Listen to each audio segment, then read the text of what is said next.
It talked about how to help a woman manage her abortion if abortion were to be made illegal. And it talked about, giving her basically an overdose of vitamin C, how to help her, obtain misoprostol pills illegally. We can talk about laws. Laws are fantastic. We have to work on changing our culture. Amen to that. Welcome back, everybody, to the Chris Salcedo Show on Newsmax. Here's what's trending at the bottom of the hour. The 49th annual March for Life is going on today. And for that event, Spicer and Company's Lyndsay Keith is doing a roundtable discussion on abortion right after this show. And you just saw a little snippet right there. Let's bring in Lyndsay Keith of Spicer and Company right now. Hey, lady, it's great to see you as always. Since President Trump changed the makeup of the court, the left wing has been in a panic. As you know, the use of, the slaughter of babies, minority babies mostly, is what the left wing, they launder money, taxpayer dollars, through groups like Planned Parenthood. I call them the butcher shop.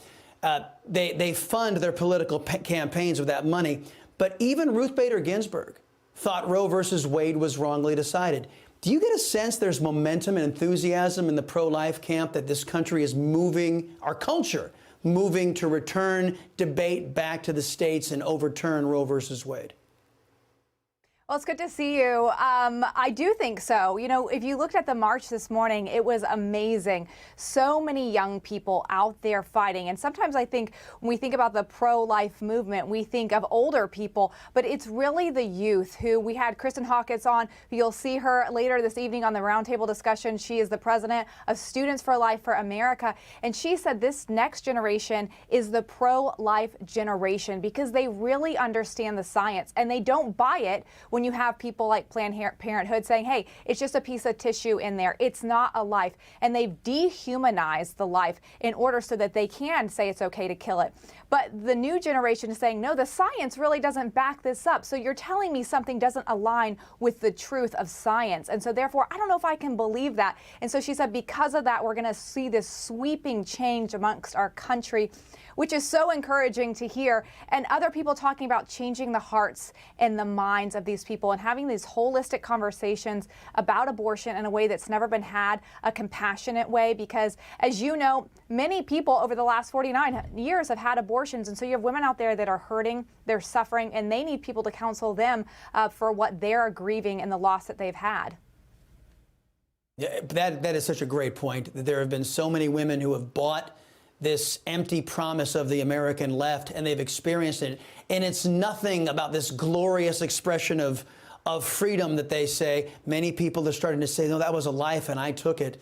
And an attack of conscience of the entire country. Lyndsay, the Supreme Court also rejecting another attempt to block the Texas heartbeat bill.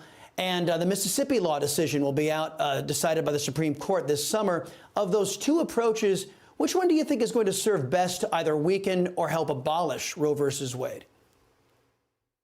I'm having a little hard time hearing you, but I think you're asking about the Texas heartbeat ban, which obviously the Supreme Court just blocked it being able to be heard in another court, which I think it shows the precedent that was set for Roe versus Wade was set on something that was not justifiable, that the Constitution does not adhere to. And so I think you're going to have a hard time when people are pushing back on some of these states' issues and the fact that the Constitution really backs up life, and it backs up the life of the mother. It actually backs up the life of the unborn.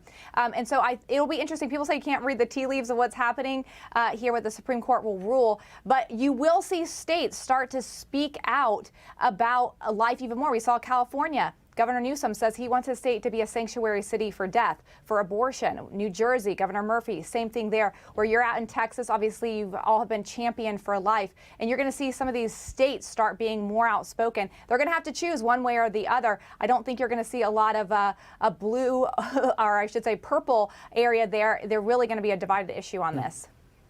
After the last election, liberty-minded Americans are facing a difficult question. What do we do now? We do have a plan to stop them.